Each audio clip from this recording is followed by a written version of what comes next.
on that show, because there's your uncle who's married to Jackie. Oh yeah. You know, then there's your aunt who's on and off. I mean, the first season of the show, 3 of the women that were on it, I was blood or marriage related to, you know, and there were only 5 total. So, and Teresa, we had known, I knew who Teresa was, but we hadn't spent much time with her.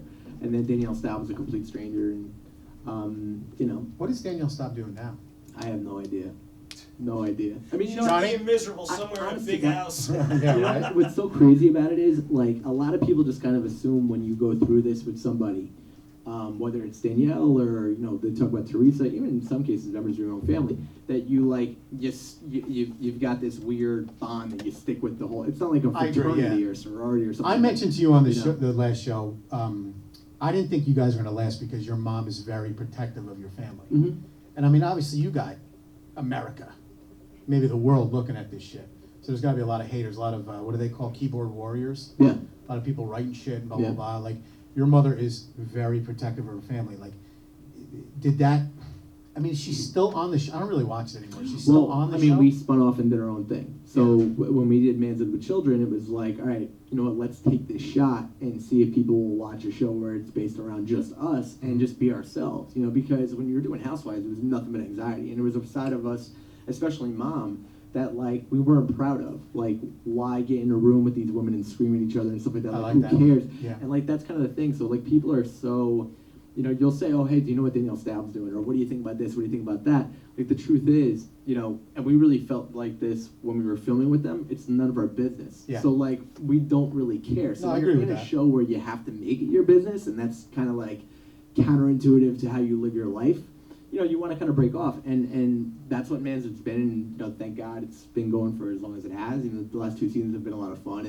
and I saw the first episode of the 2nd season when your brother got the idea to take pictures of you guys as babies. That was funny. I like Chris that. is on another level, man. He's just extremely funny. Fuck, didn't he come to the show? You gotta like. The second time I asked Chris to come in and he didn't come in. Well, you didn't ask him the first time. Did I not? No. Okay, so it's first time. And Dick. Bastard. We'll get him in here. We'll get him in here. You know what? You're better off with, like, interviewing just him. Like me. Albie, you're my guy, man. I still love having Albie. He's gonna blow your mind. I told Epi, I said he's gonna bring his brother, and I'm not bringing Rich in because Rich is just all night. He's gonna crack jokes. He's hilarious. And I just said, look, it's enough with his brother. I said, the whole freaking show is gonna turn out to be Rich Carlucci and Chris Manzo throwing jokes. Well, he's mellow. It's not like a joke thing. Like I don't think, like, we talk about it all the time. He's radio funny.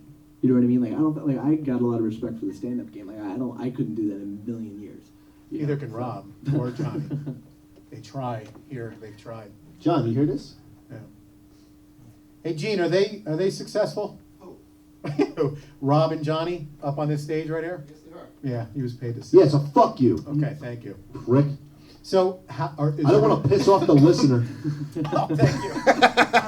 I don't care anymore. Nice. Are you still going to do Manzo, or are you guys going to film a 3rd season? I hope so. I mean, I like doing it. Look, what job is there better than that? I mean, you just kind of wake up and you do your thing, you hang with your family, and Not really. You know, Yeah. it's fun. They send you on a trip every year.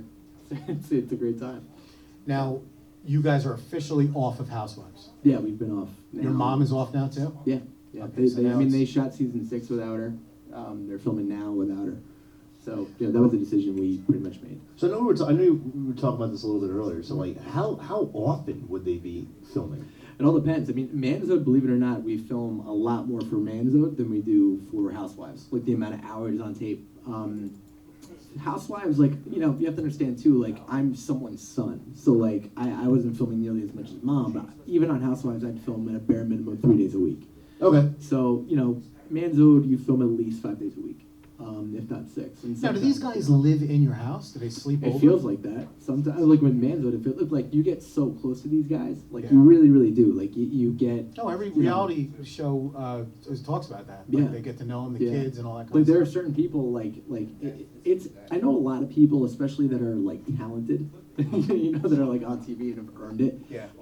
Just kind of look down on reality TV and stuff like that. But I gotta be honest with you, like, it is not as, like, being yourself and being comfortable being yourself and having that, like, be able to just say screw it this is the day I'm having. Like, if I am in a relationship and we break up, being comfortable with putting that on there. Not everybody's okay with that, you know. So like, I feel like in a weird way, it's like you have to be really, really comfortable with the people that you're working with, down to the camera guys. And you're working with your guys, family. Well, not, I didn't even mean so much that, like the guys that are holding the camera. Yeah. You know, you have to feel like you're all on the same page and they care about you and stuff like that. Now, if you had a moment, I'm sorry, Craig. Yeah.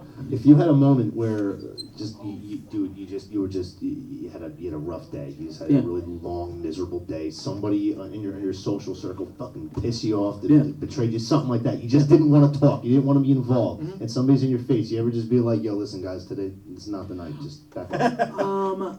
You really can't. Out. Okay. You really Out. can't.